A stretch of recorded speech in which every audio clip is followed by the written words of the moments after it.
चलो मित्रों, हवे द्विदळीय अने एकदळीना प्रकांडनी अंतस्थ रचनानो अभ्यास करीशुं। तो आपणे हवे एकदळीय अने द्विदळीना प्रकांडनो अभ्यास करीशुं आपणे, बरोबर। तो अहींया पहेला आपणे वात करीए सूर्यमुखीनुं प्रकांड लईए। आ छे मकाईना प्रकांडनो आडो छेद छे।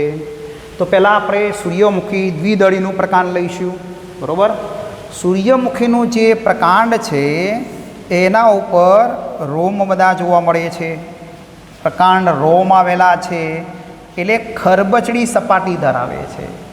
ज्यारे मकाईनुं प्रकांड छे ए લીસું छे, एना उपर रोम होता नथी, बरोबर। तो अहींया रोम धरावतो छे एनो छेद लीधो छे आपणे। जुओ वर्तुळाकार छेद ए बधा वाहिपलो वर्तुळाकारे बधा गोठवायेला छे जे, अने एनो एक भाग हाइलाइट कर्यो छे आपणे। तो हवे त्रणेय पेशी तंत्रो एनी अंदर जोवा मळे। आधार अतिस्तरीय पेशी तंत्र, आधार पेशी तंत्र अने वाहक पेशी तंत्र जोवा मळे। तो पहला आपणे वात करीए अधिस्तरनी वात करीशुं। अधिस्तर तो सौथी बार एक स्तरीय मृदुत्तक कोषोना बनेला स्तरने अधिस्तर कहीशुं। तो सौथी बार एक स्तरीय मृदुत्तक कोषोना बनेला स्तरने अधिस्तर कहे छे। अधिस्तरनी बहारनी बाजुए बहुकोषी रोम आवेला छे। केवा छे? बहुकोषी। जो वधार कोषो छे जुओ एने प्रकांड रोम कहेवाय। प्रकांडमां बहुकोषी रोम आवेला छे, बरोबर। हवे आ जे कोषो ज्यारे बाष्पोत्सर्जननुं नियंत्रण करे छे। चलो हवे अधिस्तर अने प्रकांड रोमनी बहारनी बाजुए किटिनिक्त मीणनुं बनेलुं आवरण आवेलुं छे, एने आपणे किटिकल कहीशुं। आपणे किटिनिक्त मीणनुं बनेलुं आवरण छे कोषो उपर, एने किटिकल कहीशुं। जे बाष्पोत्सर्जननुं शुं करे छे? नियंत्रण करे छे। कुमळा प्रकांड होय तो एना अधिस्तरमां કેટલીક જગ્યાએ આપણને વાયુરંધ્રો પણ જોવા મળે છે। તો અહીંયા કેટલેક જો કુમળું પ્રકાંડ હોય તો અહીંયા શું હોય? વાયુરંધ્રો આવેલા હોય છે। વાયુરંધ્ર પણ આવેલા જોવા મળશે, બરાબર। તરુણ પુખ્ત કાષ્ટમય પ્રકાંડ હોય તો એમાં વાયુરંધ્રો જોવા મળતા નથી। ચલો અધિસ્તરની વાત થઈ જાય।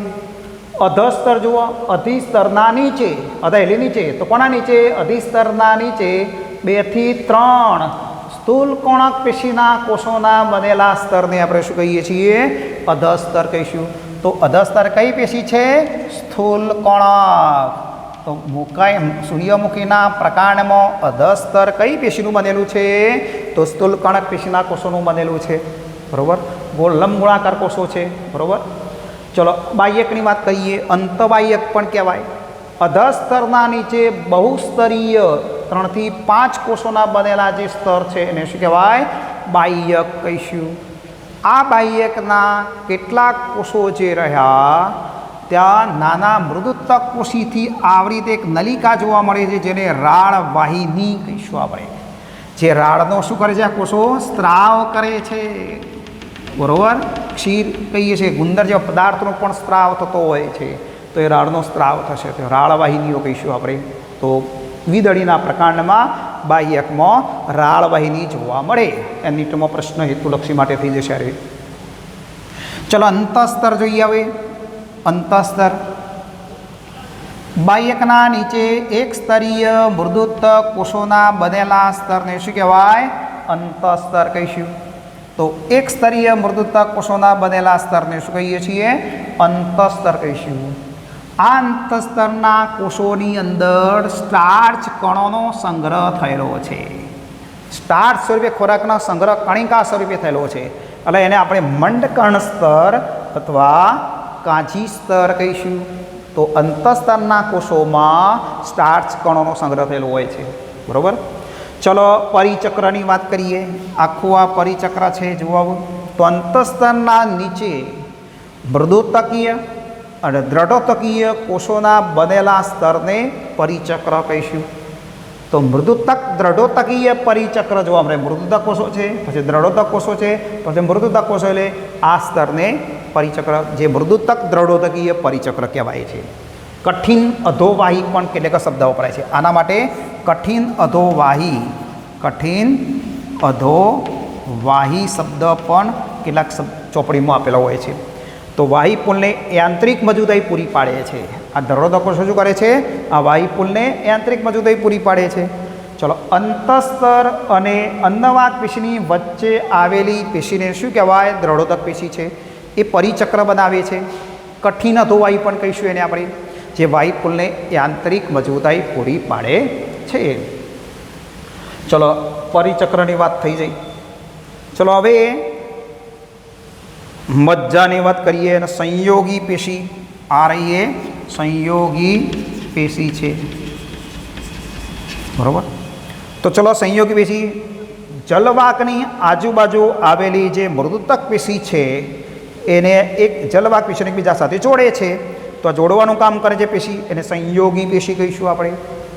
પ્રકાંડના મધ્યમાં, આ પ્રકાંડનો મધ્યનો ભાગ છે એ રીતે અહીંયા અંદરની બાજુએ સૌથી અંદર મધ્યમાં શું આવેલું છે? મૃદુતક કોષોનો બનેલો પ્રદેશ છે, એને મજ્જા કહે છે.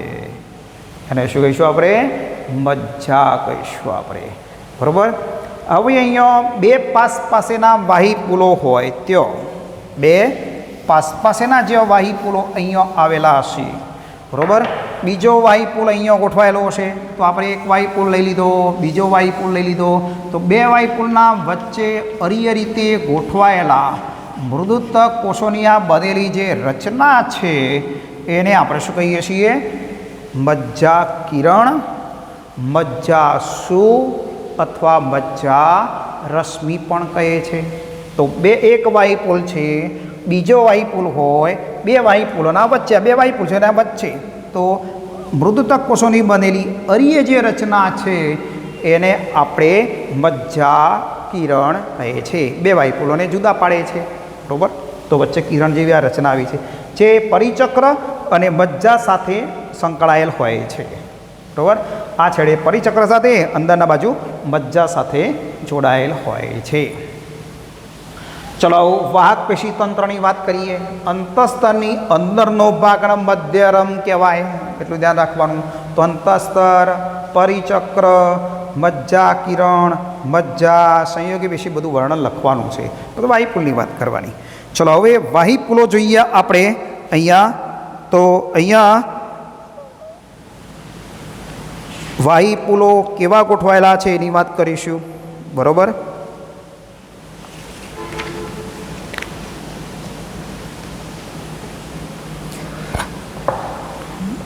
મોટી સંખ્યામાં વાહી પુલો એક જ વલયમાં ગોઠવાયેલા છે. જુઓ, અહીંયા પ્રકાંડનો આડો છેદ લીધેલો છે. તો એક વાહી પુલ, બીજો વાહી પુલ, ત્રીજો વાહી પુલ, ચોથો, પાંચમો, છઠ્ઠો, ઘણા બધા વાહી પુલો હોય. તો આ વાહી પુલો એક વર્તુળાકારે, વલય આકારે ગોઠવાયેલા છે. વાહી પુલો કેવા છે? એક વલય આકારે ગોઠવાયેલા હોય છે.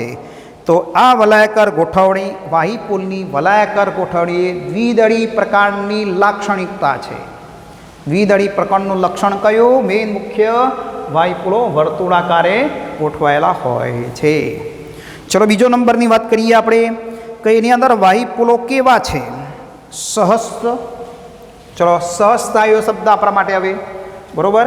તો અહીંયા આપણે એક વાહી પુલનું ચકેડું દોરી રાખીએ છીએ, એમાં વાહી પુલ આપી દઈએ, આ વાહી પુલ આપી દઈએ, આ વાહી પુલ, બરાબર. આ કેન્દ્ર છે, કેન્દ્રથી આ ત્રિજ્યા દોરી, તો અહીંથી આપણે એક આ ત્રિજ્યા દોરી કાઢીએ અહીંયા, બરાબર.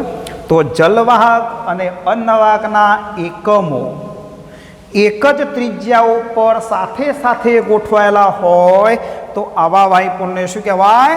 સહસ્ત વાહી પુલ કહીશું આપણે. કેવા વાહી પુલ કહેશો? સહસ્ત વાહી પુલ કહીશું આપણે. તો સહસ્ત વાહી પુલ આપણે વાત કરી હતી, બરાબર. તો સૂર્યમુખીના પ્રકાંડમાં જલવાહક અને અન્નવાહક એક જ ત્રિજ્યા ઉપર સાથે ગોઠવાયેલા હોવાથી એને સહસ્ત વાહી પુલ કહે છે. ચલો, એક પાર્શ્વસ્થ છે. જલવાહકની એક જ બાજુએ અન્નવાહક પેશી આવેલી છે. જલવાહકની એક જ બાજુએ અન્નવાહક પેશી આવેલી હોય તો એને એક પાર્શ્વસ્થ વાહી પુલ કહીશું આપણે. એક પાર્શ્વસ્થ વાહી પુલ કહીશું. ચલો, એક પાર્શ્વસ્થની અંદર પાછા જુઓ, જલવાહક અને અન્નવાહકની વચ્ચે પુલીએ એધા પેશી આવેલી છે. તો એધા આવેલી હોય તો આવા વાયુપુલને વર્ધમાન વાયુપુલ કહીશું આપણે. વર્ધમાન વાયુપુલ કહીશું. તો જલવાહક અને અન્નવાહકના વચ્ચે એધા આવેલી હોય તો એને વર્ધમાન વાયુપુલ કહીશું આપણે. બરોબર. ચલો હવે જલવાયુનો વિકાસ કેવો દેખાય છે? આદિ દારૂ જુઓ. આદિ દારૂ મજ્જા તરફ, અંદરની તરફ, અને મોટી એટલે અનુદારૂ જે રહી અનુ જલવાયુની એ પરિઘ તરફ આવેલી છે, બહારની તરફ. તો નાની જલવાયુ અંદર છે, એમાંથી મોટી મોટી બનતી થઈ. જુઓ વિકાસ અંદરથી આવ્યો. અંતરારમ. તો અંતરારમ જલવાયુની વિકાસ કહેવાય. તો આ બરાબર ભણીને આવ્યો છે વિકાસ બધા. બરાબર. જલવાયુમાં તો અંતરારમ જલવાયુની વિકાસ કહીશું. નાની એટલે આદિ દારૂ અંદરની તરફ, અનુદારૂ બહારની તરફ હોય તો આવા જલવાયુના વિકાસને અંતરારમ જલવાયુની વિકાસ કહીશું. બોલો વાયુપુલો ક્લિયર પ્રકારના. બરાબર. ચલો સમજમાં આવી ગયું બધું સરસ રીતે. હવે એક દળીના પ્રકારની વાત કરીએ આપણે. મકાઈના પ્રકાર જુઓ તમે. શેરડી જુઓ. મકાઈના પ્રકાર જુઓ. લીસા હોય છે જોજો ઉપર. શેરડીનું આપણે આમ સોલીએ એટલે સફેદ સફેદ ઉડે એ શું છે? ક્રિટિકલનું પડ મેણ છે ઉપર. તો એવી રીતે મકાઈના પ્રકાંડ ઉપર તમે જોશો તો એકદમ લીસો. વસ જુઓ. વસના ઉપર પણ લીસો ભાગ છે. એના ઉપર રોમ ગેરહાજર છે. એટલે લીસો ભાગ પ્રકાંડ લીસું હોય છે. તો મકાઈ સૂર્યમુખીનું એક દળી મકાઈનું પ્રકાંડ કેવું હોય? લીસું હોય. જ્યારે સૂર્યમુખીનું પ્રકાંડ કેવું હોય? ખરબચડું છે, એટલે સપાટી ધરાવતું જોવા મળશે. તો આપણી મકાઈના પ્રકારની વાત કરીશું હવે. કોની વાત કરીએ? મકાઈનું પ્રકાંડ જોઈએ. એક દળીનું પ્રકારની અંતઃસંરચના જોઈશું. તો પહેલાં સૌથી બહારની બાજુ અધિસ્તરની પહેલી વાત કરીએ. તો સૌથી બહાર એક સ્તરીય મૃદુતક કોષોના બનેલા સ્તરને શું કહેવાય? અધિસ્તર કહે છે. અધિસ્તરની બહારની બાજુએ કીટીયુક્ત મીણનું બનેલું આવરણ છે, એને કીટીકલ કહીશું. ક્રિટિકલ છે. અહીંયા અધિસ્તર ઉપર પ્રકાંડ રોમનો અભાવ હોય છે. તેથી મકાઈનું જે પ્રકાંડ છે એ લીસું હોય છે. બરાબર. ચલો લીસાની વાત થઈ જાય. પ્રકાંડ રોમનો અભાવ છે એટલે લીસું હોય. ચલો અધસ્તરની વાત કરીએ. અધિસ્તરના નીચે 3 થી 4 અથવા 2 થી 4 દ્રઢોત્તક કોષોના 2 થી 4 દ્રઢોત્તક કોષોના બનેલા સ્તરને અધસ્તર કહીશું. અને દ્રઢોત્તક પેશી આવેલી શું આપે? એ આંતરિક મજબૂતાઈ પૂરી પાડે. તો આંતરિક મજબૂતાઈ પૂરી પાડશે. તો અધિસ્તરના નીચે 2 થી 4 હોય, 2 થી 3 હોય દ્રઢોત્તક કોષોના બનેલા સ્તરને શું કહેવાય? અધસ્તર કહે છે. ચલો અધસ્તર અહીંયા યાંત્રિક મજબૂતાઈ પૂરું પાડે છે. ચલો આધાર પેશીની વાત કરીએ. આંતરકોષીય અવકાશયુક્ત મૃદુત્તક કોષોની બનેલી છે. આધાર પેશી એ કેવી છે? આંતરકોષીય અવકાશયુક્ત મૃદુત્તક કોષોની બનેલી છે. કારણ કે મકાઈના પ્રકાંડની અંદર આપણે જોઈએ તો આપણને કઈ પેશી જોવા મળતી નથી. કેવડો હવે અહીંયા આપણને શું જોવા નહીં મળતું? અહીંયા બાહ્ય અંતસ્તર. બરાબર. અંતસ્તર છે, પરિચક્ર છે, મજ્જા, આ મજ્જા કિરણ જેવા ભાગો જોવા મળતા નથી. તો મકાઈના એટલે એક દળીના પ્રકાંડમાં બાહ્ય, અંતસ્તર, પરિચક્ર, સંયોગી પેશી, મજ્જા કિરણ જેવા ભાગો આવેલા હોતા નથી. એટલે માત્ર વાયુપુલને આધાર આપવા માટે જે મૃદુત્તક કોષોની બનેલી પેશી છે એને શું કહેવાય? આધાર પેશી આવેલી છે. બરાબર. ચલો વાયુપુલની વાત કરીશું આપણે હવે. અહીંયા વાયુપુલો જોવાયા. આ વાયુપુલનો ભાગ છે આખો. તો આવા તો વાયુપુલો મકાઈના પ્રકાંડની અંદર આપણે જોઈએ તો વાયુપુલો આડા અવળા ગોઠવાયેલા છે. એક વલયમાં નથી. પેલામાં એક વલયમાં ગોઠવાયેલા હતા. જો એ લક્ષણ હતું દ્વિદળીનું. અહીંયા વાયુપુલો છૂટા છવાયા છે.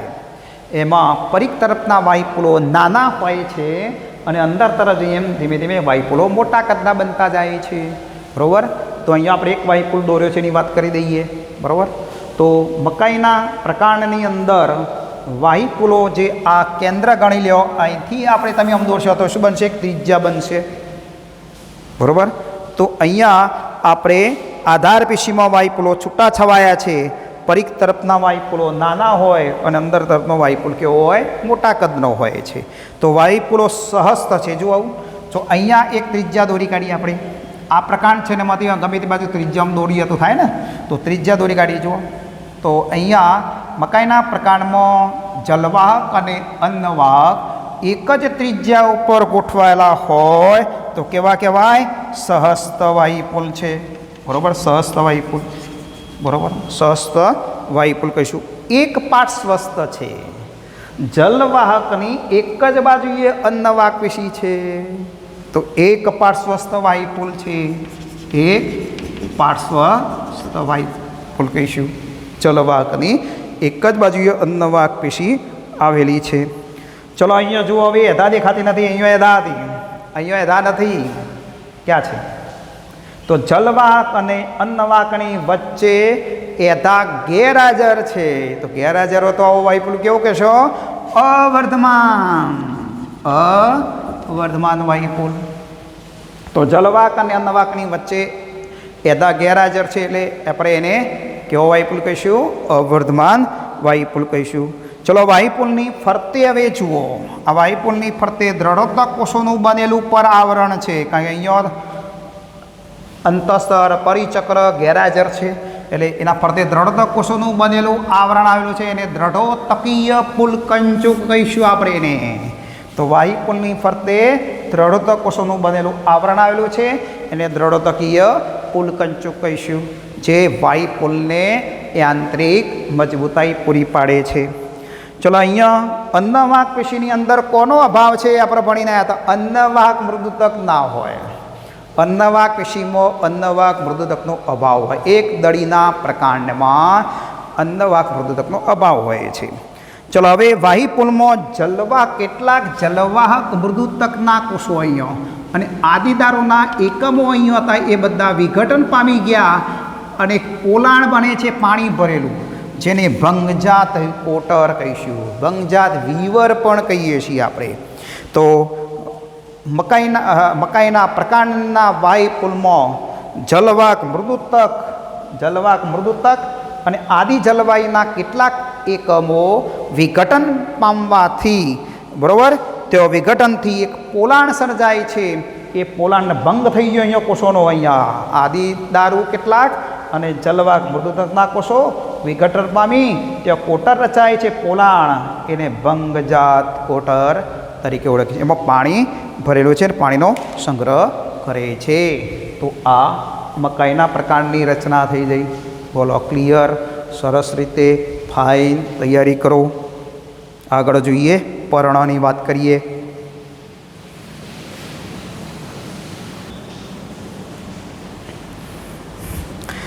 હવે આગળ ત્રીજું અંગ જોઈએ આપણે. એક દળી અને દ્વિદળીમાં પર્ણની અંતસ્થ રચના જોઈશું.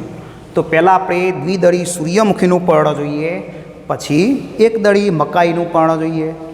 તો આપણે દ્વિદળીના પર્ણો જોઈને આવ્યા છીએ, જલાકાર શિરાવિન્યાસ ધરાવતા હતા. એક દળીની અંદર સમાંતર શિરાવિન્યાસ ધરાવતા પર્ણો હતા. પર્ણદંડ ગેરહાજર હતો, પર્ણદંડ જોવા મળતો હતો. આગળ ભણીને આવ્યા છીએ આપણે.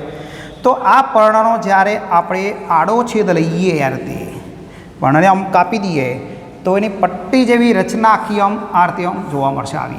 આવી પટ્ટી આવશે વચ્ચેથી કપાશે એટલે, બરાબર. આમ કાપીશું આપણે એટલે પાતળો છેદ લઈએ તો આવી પટ્ટી દેખાશે. તો એની અંદર બે અધિસ્તર છે, કારણ કે પર્ણ પૃષ્ઠ વક્ષ બાજુએથી ચપટું અંગ છે.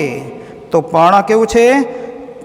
અહીંયા પૃષ્ઠવક્ષ બાજુએથી ચપટું છે એટલે પૃષ્ઠવક્ષીય પર્ણ કહેવાય છે, બરાબર. તો અહીંયા પર્ણો જે રહે તો પૃષ્ઠવક્ષ ચપટા હોય, પહોળા હોય, બરાબર. તો એની અંદર બે અધિસ્તર જોવા પડે, ઉપરનું અધિસ્તર, નીચેનું અધિસ્તર. તો આપણે પહેલાં જોઈએ અધિસ્તરની વાત કરીએ. પહેલાં અધિસ્તરની વાત કરી લઈએ. તો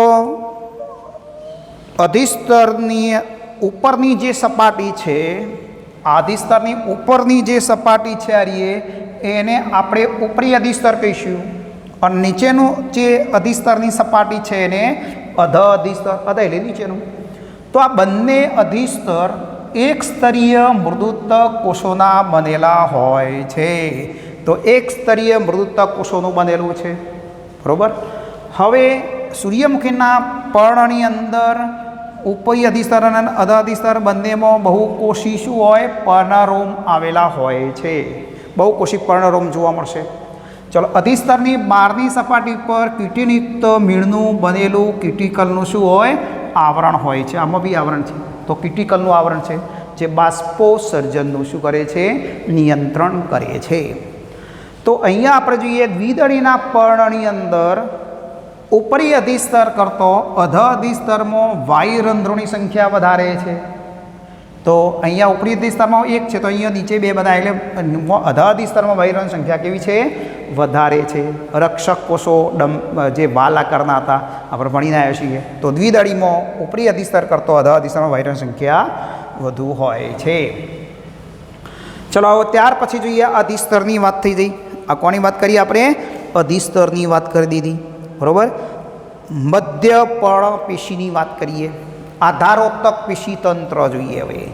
તો પર્ણની અંદર જે આધારોત્તક પેશી તંત્ર જે રહ્યું એ ક્યાં આવેલું છે? આધારોત્તક પેશી તંત્ર છે આખું બધું રહીએ, બરાબર. આધારોત્તક આ વાયુપુલ છે, એની આજુબાજુ રહીએ બધી આધારોત્તક પેશી છે. તો પર્ણની અંદર આધારોત્તક પેશી તંત્ર એ શાનું બનેલું છે? હરિત કણોત્તક પેશીની બનેલી છે. તો અહીંયા આપણે મધ્ય પર્ણ પેશી જે રહી એ હરિત કણોત્તક પેશી છે, બરાબર. તો ઉપરી અધિસ્તર પર લોબા મૃદુતક કોષો બધા ગોઠવાયેલા છે. જો લોબા કોષો છે એને લંબોત્તક પેશી કહીશું, અને અધ અધિસ્તરફ ગોળ લંબગોળાકાર કોષો છે બધા, એને આપણે શિથિલોત્તક પેશી કહીશું. તો પર્ણ મધ્ય પેશી જે રહી એ સૂર્યમુખીના પર્ણમાં બે ભાગમાં વિભાજિત છે. પૃષ્ઠ બાજુ તરફ એટલે કે ઉપરી અધિસ્તર તરફ લંબોત્તક પેશીના કોષો છે, અને અધ અધિસ્તર તરફ શિથિલોત્તક પેશીના કોષો ગોઠવાયેલા છે. આમ બે ભાગમાં વિભાજિત, એટલે આ પર્ણને પૃષ્ઠવક્ષીય પર્ણ કહે છે. તો આ પર્ણ કેવું થઈ ગયું? પૃષ્ઠવક્ષીય પર્ણ કહીશું આપણે, બરાબર. તો આ બે ભાગમાં વિભાજિત થયેલી છે. એમાં હરિત કણો હોય, બધા કોષોમાં હરિત કણો હોય. પ્રકાશ સંશ્લેષણ કરવાનું કાર્ય કરે છે.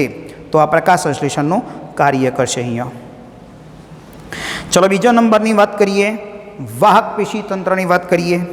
તો અહીંયા વાહક તંત્રની અંદર વાહિપુલો જોવા મળે છે. તો અહીંયા આપણે પર્ણ જે રહ્યું એ જાલાકાર શિરા વિન્યાસ ધરાવે છે. એટલે મુખ્ય શિરા છે, એની પાર્શ્વીય નાની નાની શિરિકાઓ છે, બરાબર. એ શિરાની અંદર વાહિપુલો આવેલા હોય, જે આકાર આપણે શિરા વિન્યાસમાં ભણ્યા હતા. તો અહીંયા જાલાકાર આડી અવળી બધી શિરાઓ ગોઠવાયેલી છે. એટલે કેટલાક વાયુપુલો કેવા થશે? અહીંયા વચ્ચે આપણે જોઈએ તો અહીંયા વાયુપુલો કેવા હોય? ત્રોસા કપાયેલો આ રીતે જોવા મળશે. ત્રોસા કપાયેલા વાયુપુલો પણ જોવા મળે. કેટલાક આડા કપાયેલા જોવા મળે, કારણ કે આડી અવળી શિરાઓ છે. એટલે કેટલીક શિરા ઊભી રહી જશે, કેટલીક આડી કપાશે. એટલે વાયુપુલો અહીંયા આપણને આડાવડા કપાયેલા જોવા મળશે, બરાબર. તો વાયુપુલોની અંદર આપણે જોઈએ તો કેવા છે એની વાત કરીએ, બરાબર. તો દ્વિદળી પર્ણની અંદર જે વાયુપુલો જે રહ્યા એ સહસ્ત કેવા છે? સહસ્ત છે. જો આ ગોળ રાઉન્ડની અંદર જલવાક અને અન્નવાક સાથે સાથે છે, એટલે સહસ્ત વાયુપુલ છે. એક પાર્શ્વસ્થ છે, જલવાકની એક જ બાજુએ અન્નવાક પેશી છે, એટલે કેવા કહેવાય? એક પાર્શ્વસ્થ. અને વચ્ચે એધા નથી, તો અવર્ધમાન વાયુપુલ. તો જલવાક અન્નવાક એક જ ત્રિજ્યા ઉપર ગોઠવાયેલી છે, એટલે સહસ્ત વાયુપુલ. પછી જલવાકની એક જ બાજુએ અન્નવાક પેશી આવેલી છે, બરાબર, એટલે એક પાર્શ્વસ્થ. અને જલવાક અને અન્નવાકની વચ્ચે એધા ગેરહાજર છે, એટલે એને આપણે અવર્ધમાન વાયુપુલ કહીશું. જલવાક પેશી ઉપરી અધિસ્તર તરફ આવેલી હોય, પર્ણમાં જલવાક પેશી ઉપરી અધિસ્તર તરફ આવેલી હોય છે, બરાબર. અને આ વાયુપુલની ફરતે મૃદુતક કોષોનું બનેલું આવરણ આવેલું છે, જેને મૃદુતકીય પુલકંચક કહીશું, જે વાયુપુલને આધાર આપે છે, બરાબર. તો અહીંયા આપણે કહી શકીએ કે ભાઈ વાયુપુલો જાડી દિવાલવાળા પુલકંચક કોષોથી ઘેરાયેલા હોય છે. તો મૃદુતક કોષોનું આવરણ છે, બરાબર. આ ત્રોસા કપાયેલા છે, કારણ કે સીધા આડી અવળી છે એટલે, બરાબર. તો આ દ્વિદળીનું પર્ણ થઈ ગયું. એક દળીના પર્ણની વાત કરીએ આપણે. સમદ્વિપાર્શ્વીય પર્ણ છે એની આપણે વાત કરવા જવું છે, બરાબર. તો અહીંયા મકાઈનું પર્ણ જોઈએ તો આંતરગાંઠમાંથી ઉત્પન્ન થઈ આવરક પર્ણતલ આપણે ભણ્યા હતા, પછી બહાર નીકળ્યું છે બહિર્વેદ પર્ણફલક. જુઓ, પર્ણફલક એ સમાંતર શિરા વિન્યાસ ધરાવે છે અને એનો આપણે છેદ લઈએ અહીંયાથી તો આપણને આવી પટ્ટી જોવા મળશે, આવી, બરાબર, આવી પટ્ટી સ્વરૂપે જોવા મળશે. એનો ગમે તે એક ભાગ આપણે લઈ લીધો છે અહીંયા. તો બે અધિસ્તર છે. તો અધિસ્તરીય પેશીતંત્રની વાત કરીએ પહેલી. તો ઉપરના અધિસ્તરને ઉપરી અધિસ્તર, નીચેના અધિસ્તરને અધ અધિસ્તર. આ બંને અધિસ્તર જે રહ્યા એ એક સ્તરીય મૃદુતક કોષોના વધેલા હોય છે. અહીંયા બંને અધિસ્તર પર વાયુરંધ્રોની સંખ્યા સરખી જ હોય છે. ઉપર 5 તો નીચે બી 5, ઉપર 1 તો નીચે 1, તો વાયુરંધ્રોની સંખ્યા અહીંયા બંને અધિસ્તરમાં સમાન હોય છે. અહીંયા ઉપરી અધિસ્તરમાં એક લાક્ષણિકતા આપણને જોવા મળી રહી છે, એની વાત કરવી છે કે ભાઈ અહીંયા બંને અધિસ્તર ઉપર આપણે જોઈએ તો ક્યુટિકલનું આવરણ છે, બરાબર, જે બાષ્પોત્સર્જનનું શું કરશે, નિયંત્રણ કરશે. 3, ઘાસ વનસ્પતિઓમાં ઘાસ એક દળી છે બધી, તો ઉપરી અધિસ્તરમાં શિરાઓથી ઘેરાયેલો અધિસ્તર સહિતનો પ્રદેશમાં કેટલીક જગ્યાએ મોટા, બરાબર, કોષો જોવા મળે છે. તો અહીંયા આપણને એક દળીના પર્ણની અંદર એક રચના જોવા મળી રહી છે, એની મારે વાત કરવી છે.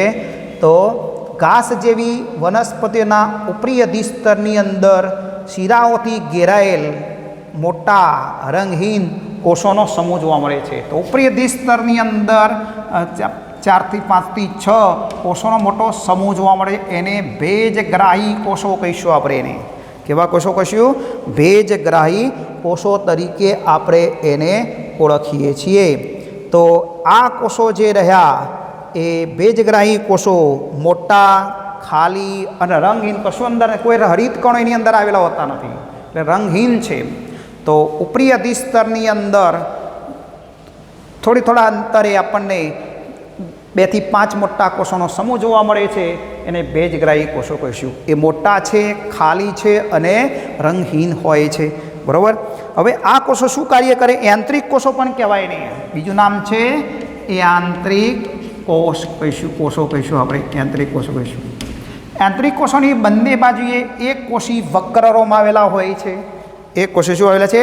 વક્રરોમ આવેલા છે. તો આ ભેજગ્રાહી કોષો શું કાર્ય કરે? ભેજયુક્ત વાતાવરણમાં ભેજગ્રાહી કોષો પાણીનું શોષણ કરીને શું કરે? આસુન બને છે. તો ભેજવાળું વાતાવરણ હોય ત્યારે શું કરશે? પાણીનું શોષણ કરીને આસુન બને છે. અને આસુન બને એટલે પર્ણપત્રની સપાટીમાં શું કરે છે? વિસ્તૃત કરે છે, પર્ણ સપાટીને પહોળી કરે છે. પરંતુ જ્યારે શુષ્ક વાતાવરણ હોય, ઉનાળાની અંદર ખૂબ ગરમી પડતી હોય, ખેતરમાં ઘાસ વાયેલું હોય, જુવાર વાયેલી હોય, બાજરી હોય, તો એની અંદર આપણે પર્ણોમાં જોઈએ છીએ.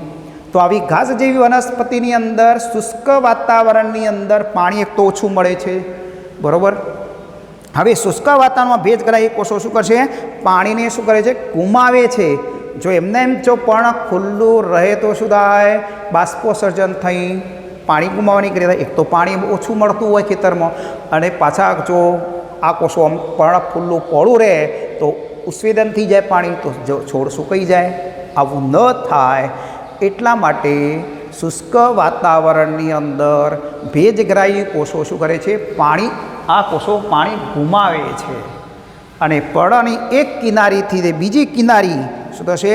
આ પર્ણની એક કિનારીથી બીજી કિનારી આમ શું થશે? વળી જાય છે. પર્ણનું વલન થાય છે, બરાબર.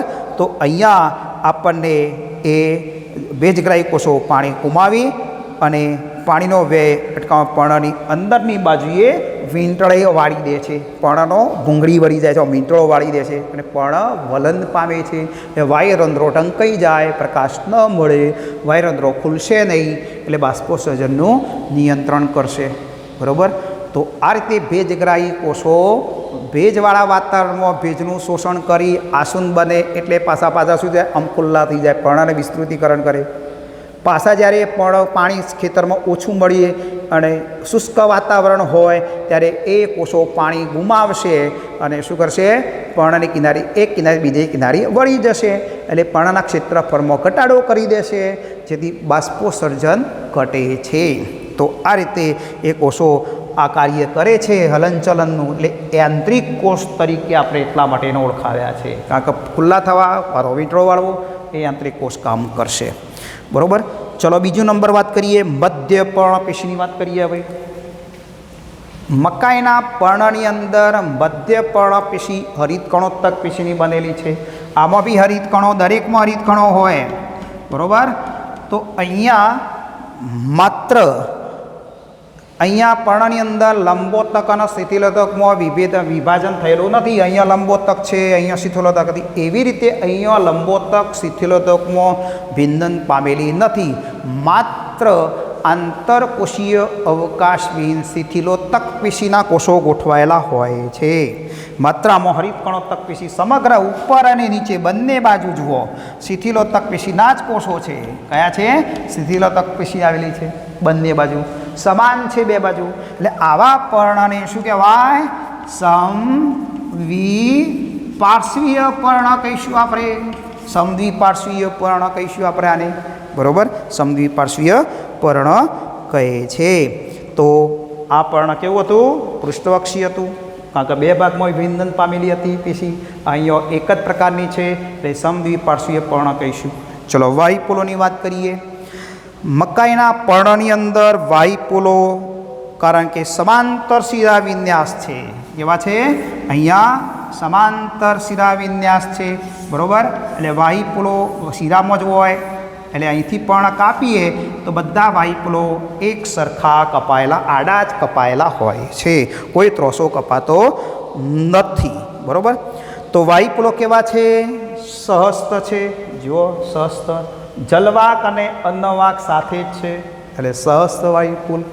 ચલો જલવાહકની એક જ બાજુએ અન્નવાહક પેશી છે, એક પાર્શ્વસ્થ વાયુપોલ.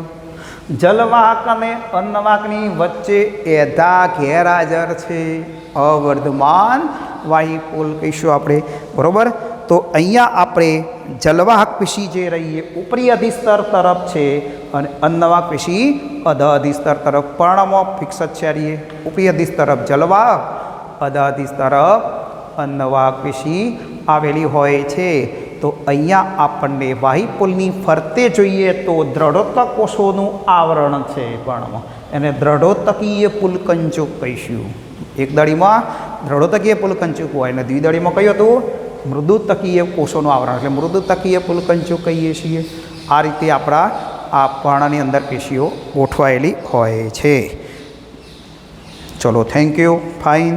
બધા ભાગો પતી ગયા આપણા સરસ રીતે.